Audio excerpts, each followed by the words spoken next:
So, ladies and gentlemen, very special privilege today to be with you all. It's just a wonderful, wonderful day. Great time to be alive. The business is going well. We've got the San Antonio event coming up just a few weeks away now, which I'm really excited about. And I look forward to seeing many of you there in just a few weeks' time, where we can get to enjoy one of my favorite Niken traditions, which is the Niken hug. And I look forward to catching up with you all and having a wonderful, enriching experience. Now, I mentioned in our announcement for this call today that we have a special guest. You can see him on the call here today, Fabrizio Polli. I'm really pleased to have him on as a guest. I've known Fabrizio, for a good number of years now. I would say perhaps more than a decade. I think it's 15 years. Yeah, about 15 years or so. So a little bit of background to Fabrizio. First of all, I think perhaps most importantly, husband and father. And it's 5 children you've got, Fabrizio? Four. 4 children, and they are all, Fabrizio and his wife included, black belts in Taekwondo. Not the kids. They're not black belt yet, but my wife and I, yes. Your wife and you, yes. So black belt in Taekwondo. He's a published author twice over, with a 3rd book coming. And I'd like to talk, with your permission, Fabrizio, a little bit about the inspiration around that book a little bit, because what you'll find as we talk about this today is just the wonderful harmony behind Fabrizio's belief on wellness and the Niken cause, with that holistic approach to well-being and self-care, which we talk about. Professionally, Fabrizio has served for a number of years as a pilot and traveled all around the world as a pilot. He currently owns his own business selling planes to the very wealthy. So a really unique business that he's got there, but he also has his hand in many pies, which I think many serial entrepreneurs do. He's been involved in network marketing a number of times. He was a top performer in Herbalife when he was very young. He's also worked for other MLM companies and been very successful there. And I'm thrilled to say that he has recently joined myself and Niken as a new consultant here in the UK. So here we have a serial entrepreneur, expert speaker, published author, pilot, and just a real visionary. But what attracted him wasn't just the entrepreneurial opportunity. It was the interest in health and well-being. So let's perhaps start there, if that's all right with you, Fabrizio.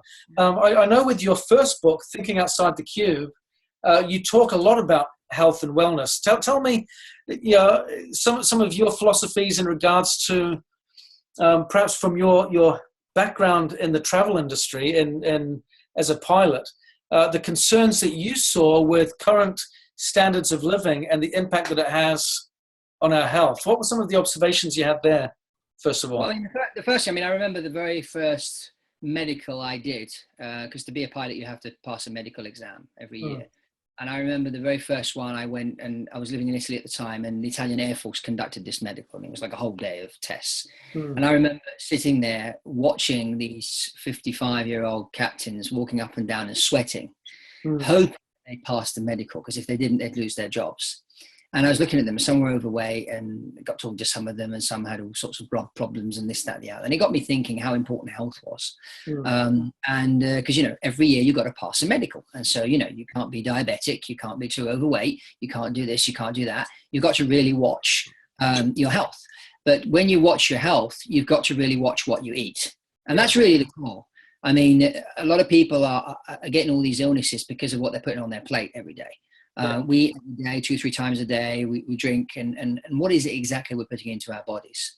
And this is the question I ask myself. And my wife is a herbalist, and so when we first got married, she was young but had arthritis, even though she was just 26 years old. And the doctor said, well, by the time you're 30, you'll be in a wheelchair. So she was training as a herbalist at the time, and her boss said to her, you should go on a plant-based diet. And she said, well, why? Because that will help you eliminate the arthritis. And that's all. That sounds really weird. So she comes home that night and she said, oh, Roberta's telling me to go on a plant-based diet. I said, well, Roberta's very healthy. I mean, you look at her. She's really healthy. So if it's working for her, maybe we should give it a go. So we gave it a go. And at the time I was going completely bald on top. And my hair started to grow back. My wife's arthritis within 3 weeks had gone. Never come back. And then there she is 10 years later at 36 years old, she took her exam as a black belt in Taekwondo. So obviously someone with arthritis can't become a black belt in Taekwondo. Exactly. So, so these things work. So it's been a journey, and it's a journey that we are continuing today. In fact, our new book, which will be out in a few weeks' time, that Ben has kindly read and endorsed, a health book for pilots, flight attendants, and frequent flyers. Because already, if you live on the ground most of the time, we are exposed to a lot of toxins.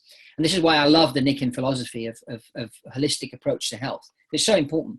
But if you are spending 3 or 4 days a week flying on an airplane, the amount of toxicity involved when you are on an airplane is like 100 times more, between the radiation, the air, the food, everything. So you have to watch your health like a hawk.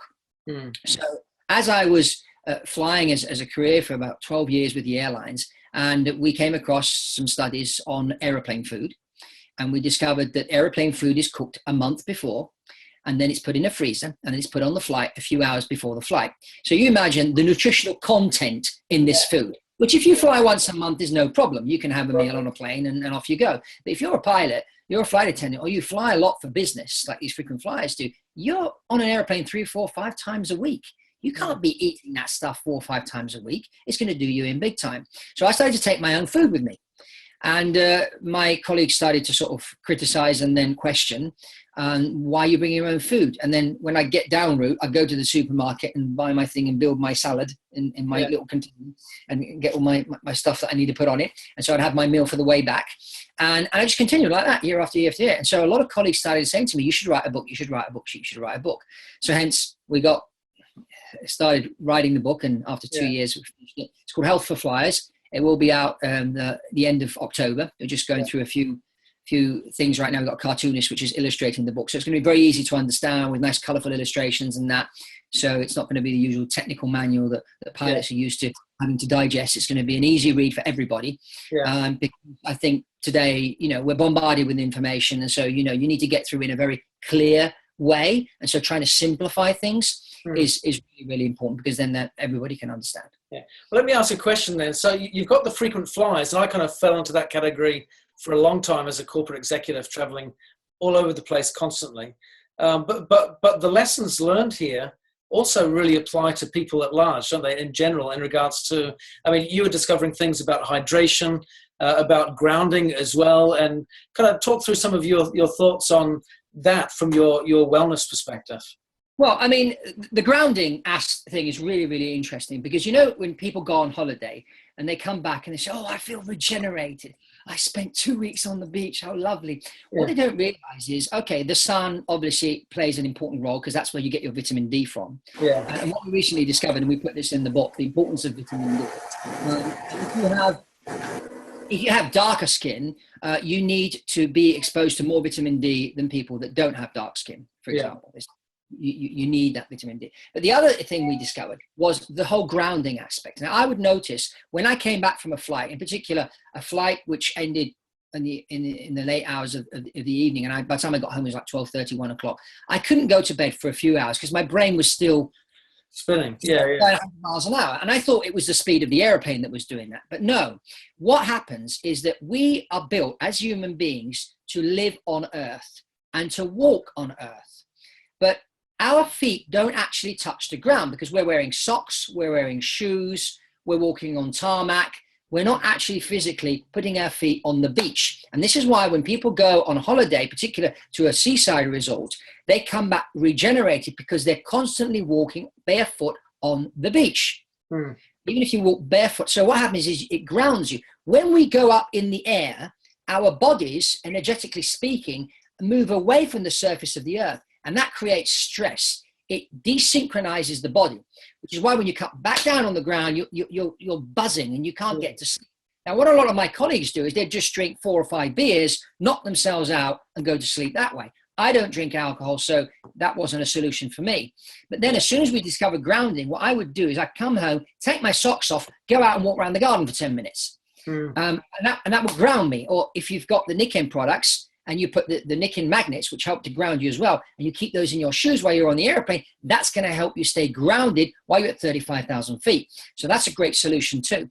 So, you know, these are important things. So even if you're just one of these people that lives on the ground, guess what? You're still not grounded. So using the nickel sleep products is definitely a great plus, because it's going to help you to stay grounded, and it's going to, you know, you're going to sleep better, you're going to live better, your body's just going to function a lot better because it's in sync. And that's really cool. Sometimes you desynchronize. When I was doing a lot of night flying, my biological clock was really out of sync, and we were living in the Middle East at the time, and we went to Dubai to visit a biodynamic cranial sacral therapist. What they do basically, there's this other liquid that goes around the body, besides the lymph system and the blood, and it's energetic, it's energy around the spine. And what a craniosacral therapist does, it's a bit like a chiropractor, but from an energetic standpoint. And so this lady was touch your head, and very slightly with your fingers, just touch the bones in the top of the spine and adjust you, but more from an energy level than anything else. And she said to me, your biological clock was completely out of sync. Now I've resynchronized it for you. So I'd go to have one of these resynchronizations every 6 weeks, because, you know, you find that the first thing that happens when you're desynchronized is your body goes out of sync and your immune system goes out the window. So now any bug that's hanging around, you're going to catch. And then plus, if you're in an airplane, it's even worse because of the confined environment, the air, the germs that circulate, whatever, you're going to be catching colds left, right, and center. So you really, really have to say, but, you know, as I was saying, even people on the ground, bear these things in mind. And what's good about Nikken, the products help you with this, but also the education that you get within Nikken to help you understand that you have to have a holistic approach to your health. It's not like, I've got this, I take the pill for that and problem sorted. No. Got to think that your body is not only a physical thing, it's also, there's an energetic body within the body, and that needs to be taken care of as well. And you most of you know the work of Dr. Bradley Nelson and Emotion Club, because he's a Nikken distributor, and his material is very interesting to get into, because again, he talks about the energy body, the emotions, and how emotions have a play on your health as well. So an even more holistic approach to the one that my wife and I have, but we have that approach too now, because we've learned about the Emotion Club, which is a great thing also, and we talk about that in the book too. Cool. Now there's a question that's come in from one of the people on the call here, from Brigitte in the UK. Do the instruments of the aeroplane affect pilots and cabin crew at all? They do, but the big thing to watch is the cosmic radiation. Now, I was fortunate enough many years ago to fly with a captain who was in a paranoia about radiation. So he had a table that, depending on the latitude and longitude where you were and the altitude you were at, it would tell you how much radiation you were getting exposed to. And I was shocked to see between 31 and 35,000 feet, the radiation levels tripled. Wow. Yes, there's radiation coming from the instruments, but the radiation coming from the atmosphere is far more dangerous than anything else. And if the pilot was flying over polar routes, and I'll tell you another story. A good friend of mine was flying for a Middle Eastern carrier, and they were flying Dubai, Houston. And one day they had a guy in the cockpit with a Geiger counter. Geiger counter measures radiation. And he said, oh, the radiation we're getting, because they were going up the polar route. So over the poles, radiation level is a lot higher. He said, if you worked in a nuclear power station and you were exposed to this type of radiation, you would be grounded for a month. And in a month, you'd have to stay home, can't go to work. They flew to Houston, stayed there 48 hours and flew back again. And then he did the same trip 2 weeks later. So he's got exposed 4 times in 1 month, not once. Yeah. So there's a lot of pilots with this airline that are ending up getting cancer and dying, unfortunately, because of this. But, you know, they're not connecting the two things. Yeah. It's fascinating, isn't it? How just how wonderful the Nikken message is, I think, around the holistic approach to well-being. Like you said, we can't treat our health and well-being in silos. So many things are integrated and overlap. And the perspective of a pilot and a frequent flyer that is also very mindful of holistic well-being. Well, you've got a product, the green capsules. The J Greenzymes. Yeah. Now, what they do, this is what I discovered. There was a pilot back in the 1960s and 1970s, and his job was to fly through nuclear explosions on a Learjet. And they had all this instrumentation on board, and they measured all the different levels and whatever. Most of the people on his team died. He ended up in hospital, and all sorts of problems. Then his wife discovered that if he drank a green drink every day, full of spirulina, chlorella, and all that kind of stuff, that would basically give you all the iodine you need to help you fight against the radiation and keep the radiation from poisoning you. He never died of cancer. He's still alive today. All his colleagues died because they didn't do this green juice thing. Well, if you're flying a lot, guess what? Take that nicotine product, because you're not only getting radiation in the sky, you're being zapped as you go through the airport and you go through security. And they make, especially in America, where they put you through that machine, they actually, you're being zapped. You want to take those capsules before you go through the airport and during your flight. Make sure you stay protected. That creates a shield around you and stops that radiation from killing your body. Yeah. I mean, this is huge. Yeah, and again, I remember you giving a talk a while back, and using the example of a radio. Now you were talking in a different subject, of course, but the metaphor kind of holds true here. That you were talking about being attuned, and being tuned in to the right frequency in regards to inspiration. This is what the subject was at the time, and you talked about a radio, and the music is actually, technically speaking, is all around us all the time. But if we're not tuned into it, we don't hear it. Right now, wherever you are in the world watching this interview, you've got rock music, classical music, good news, bad news coming through the air. You don't see it, you don't hear it, but if you tune into the right frequency, you can hear classical music, you can hear rock music, you can hear bad news or good news, whatever you tune into, but you've got to get the frequency right. Yeah. And so that to me is kind of a nice segue, because we've got all of this radiation, all of this bad stuff that kind of surrounds us on a continual basis that we can't see, we don't feel, we don't hear, we can't smell, but it's all there. And that need for grounding, that need for hydration, that need for jade greenzymes, the need for the pie water, the sleep system, so all of that kind of stuff, if we just tune into it, it just helps us to get the right frequency in our body, in our lives, in our direction, which I think is fantastic. But again, I want to use that as a segue to the next half of our kind of conversation here, and that is tuning in, metaphorically, to the right mindset. Now, in the 15 years or so that I've known you, you have always struck me, Fabrizio, as a high achiever, a go-getter. You're someone that always likes to dream big, and you run at your goals. You don't walk with trepidation. You run with gusto, and whatever people might say, you can't write a book, you can't become a black belt, you can't sell jet planes to super rich people. Yeah, how can you do all this this is just crazy. But you go out there and you do it anyway. So let's tune into that frequency for a little bit, because in network marketing, I think it's really important for us to be able to continually dial in.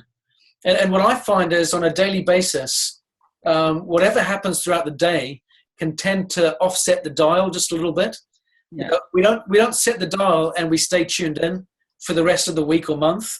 It seems that each morning, or maybe from afternoon to evening or whatever, we might need to just adjust the dial a little bit to stay focused and on track with that mental mindset, to make sure that we hear clearly or we see clearly. So first of all, give us a little background, because it's exciting to hear the story as to where did this energy and excitement, kind of zest for achievement for you, where did that come from? Well, I'm not quite sure where it started, but my father always said to me that you should do something that you enjoy and that you have passion for. My father had a very successful career. Sorry, Fabrizio, hold that thought. I'm going to mute everyone again. Someone may have come in late. Yeah, I think we ought to wear tinfoil hats. Yeah. While you're saying that, I think you're right. So let me just. Sorry, let me just go to. I'm trying to find where the mute all button is here. Sorry, it suddenly disappeared on me. If everyone can just quickly self-mute, that might be the easiest way. Oh, here we go. Mute all, and then I'm going to unmute you again, Fabrizio. Okay. And then we're back in. Okay, so thank you very much. Apologies for that. So go back to what your father said. So So my father, he grew up in central Italy, and he was working in a hotel in a place called Ascoli Piceno. And his boss turned around and said to me, Angelo, you're wasted here. You should go to London. So he said, but I don't speak English. So I'll see if I can help you with maybe a job there. So he got a job as one of the many assistant chefs in the Savoy Hotel in London.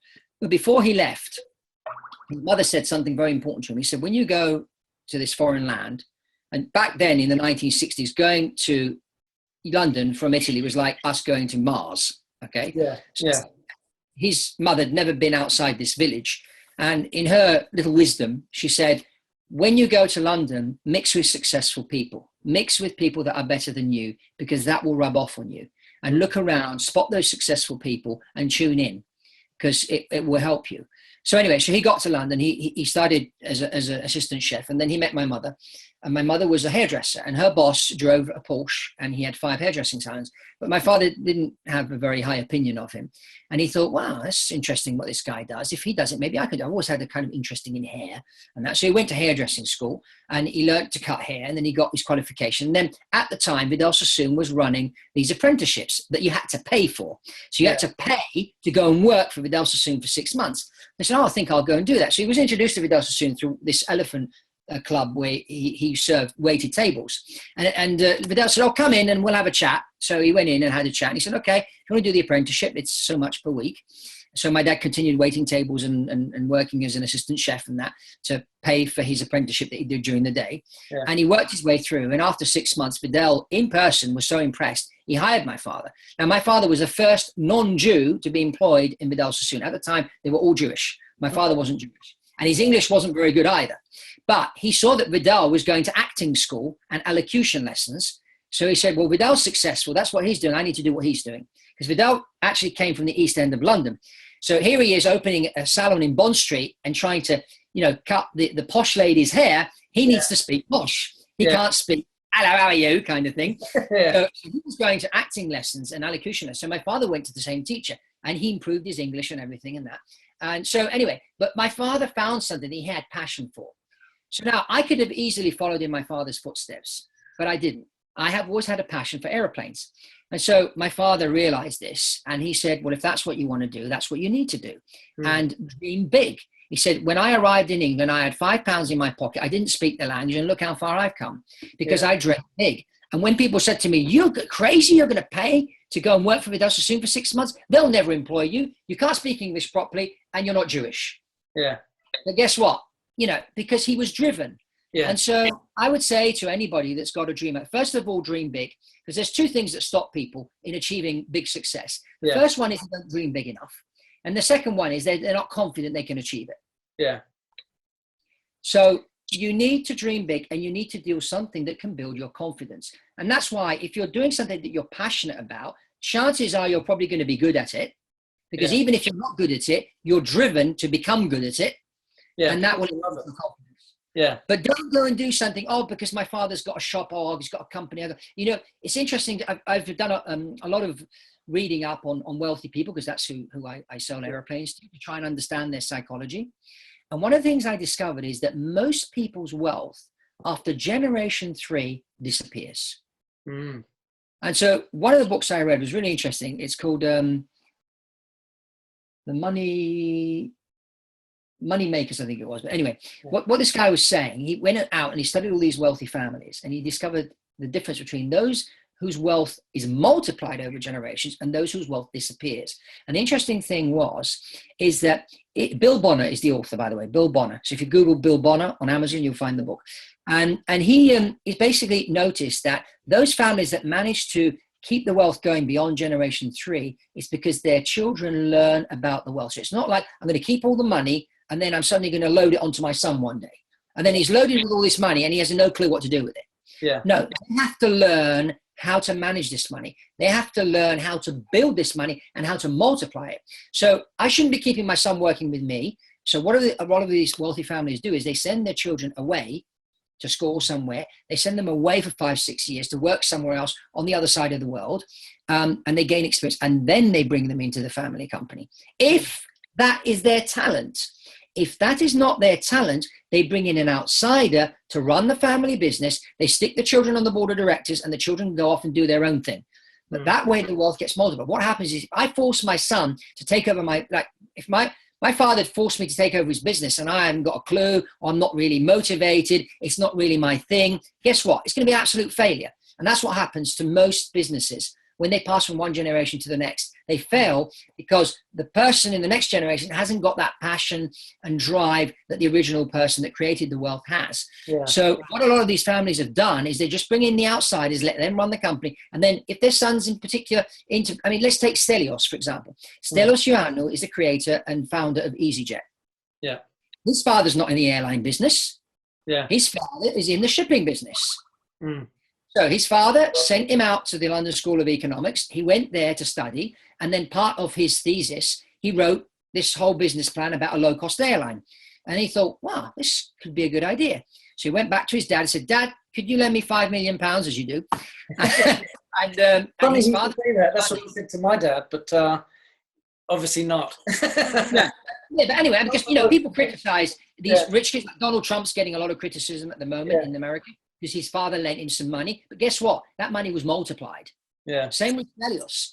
The money his father lent him or gave him or whatever you want to call it was multiplied into EasyJet and the Easy brand. And now look what an empire this guy has. Yeah. Okay, he's got to give him a head start. But, it's not so much the money, it's this that's required. It's the mindset, the dialing into the frequency, finding your passion will help you dial into that frequency, and then off you go. Okay, so let's recap here because you've covered a lot of stuff and we're getting to the end of our time, but you've highlighted, I think, some critical points when we talk about dialing into the right attitudinal frequency. And that is, first of all, find your passion. I really love that. And that means we've got to be our own self in that process, be authentic. It's not about following someone else's passion. Even if that's someone you look up to, that you respect, you want to emulate, it's still got to be your own personal passion. I think that's really, really important. But the next one is, I love what you said here, surround yourself with successful people so that you can learn from them the behaviors and attitudes and mindsets that can rub off on you over time. So I think surrounding ourselves with successful people is really important too. The third thing you said was we've got to build our confidence, because often we fail to succeed because we lack the confidence that we can. But I like how you link that back to doing what you're passionate about, because if you're passionate about it, even if you're rubbish to begin with, you'll love it so much that you'll get good over time. Yeah. Well, I was rubbish at maths. And then every time I was flying, at the time you could go into the cockpit and have a chat with the pilots, I was asking them and they said, oh, you've got to get good at maths because, and they would show me why. So now, because I was motivated to become a pilot and maths suddenly was an important part of the equation, I had to get good at maths. I said to my dad, look, I'm not doing too well in maths at school. He got me a private tutor. He tutored me for like 3 months. I went from bottom of the class to top of the class. Yeah, yeah. And the reason was because I found a reason why I needed to learn maths. Yeah, yeah. So even something that you're not good at, when you get the purpose there, the cause, the driving motivation, that can turn your abilities around quite significantly. So I'm really grateful for that insight too. So Fabrizio, I want to just summarize kind of everything we've discussed today with just a couple of thoughts, just as we come to the conclusion of our call. I hope everyone's enjoyed having Fabrizio as our special guest today. I always love your energy, Fabrizio, and I think we could have conversations like this into the wee hours of the morning. But what I love about this, first of all, here we have someone coming into Niken. He's a brand new consultant, been with us for just a few weeks now. But look at first of all, lesson kind of number one, his background as a pilot, as a frequent flyer, and so on. Doesn't that show us some interesting things when you look at how wellness and holistic care of our bodies has influenced him in that profession and what has led him here to Niken today? That in itself, I think, is a message for all of us as we're looking not just to new customers, but also to new consultants as well, what their needs might be that we might not yet understand, what might be important to them that we might be overlooking. I think that's really important. Fabrizio's connected, I think, today with not just the challenges of frequent flyers and pilots. Excuse our little background guest there. Yeah, okay. But also the impact that this represents. To me, this is symbolic of the world we live in today. The fast pace, the hurried pace, the technology, the demands that we have. all around us all the time. And what that can be doing to us without many people even realizing it. To me, that's a huge message, number one. The second one is, of course, isn't it wonderful to see people like Fabrizio, serial entrepreneur, pilot, highly educated, hugely motivational, real go-getter, joining the ranks of Nikken and joining our course. Really thrilled to have you with us from that front, Fabrizio. And great to have someone 3 weeks in the business talking like this on a call. Just wonderful. And the other point, of course, dial into the right frequency of mindset in order for us to grow our business. What are we deeply passionate about? Who can we associate with to really get motivated and inspired? And of course, build our confidence by doing the stuff that we're passionate about. That to me is really critical. The big stumbling block for many of us is our self-confidence, our belief in ourselves. But if we can tie into what we're doing, tie it into what we love, that can be a massive game changer in a big way. And I would say this, Ben, because when I was in Herbalife was many years ago. I mean, we're talking 25 years ago. And network marketing was very different back then. It was all meetings and meeting with people face to face and making the list of friends and family and all that kind of stuff. Today, it's completely changed. Today, we have the internet, okay? And the way you do network marketing today is completely different, okay? So what's the differentiating factor, okay? This is where you have to find out what your talents are, what products resonate with you the most, and concentrate on those 4 or 5 products and just go for that, promote those on the internet, and just send the message out there through blogs, through videos, you name it. Because at the end of the day, there's so many Nikken distributors out there. There's so many out there. So people have to figure out, why should I join his organization and not hers? Okay. So your uniqueness, celebrate your uniqueness, sell your uniqueness with Nikken. Why me? I mean, I'm going to be promoting all the magnet products and whatever, because I'm promoting to the aviation industry, because that's my niche. That's the niche I know. Those are the people that I know that I've been spending many years in this industry. So that's what I'm concentrating on. And that's what I'm going to be marketing. And we're preparing a number of things right now as we launch the book, Nikken products mentioned in the book. And that I'm going and I've got a whole marketing plan already worked out and got my team working with me on it to go and promote through the internet on autopilot. Once it's all set up, you press the button, it goes. And I don't have to go out there and do 101 meetings or go out there and talk to my neighbor or brother or sister or whoever, because what I'm doing is it's almost like we're not hunting anymore, we're fishing. Yeah. So you prepare the net, you put the net out there, and because the net is built in a certain way, the fish will come.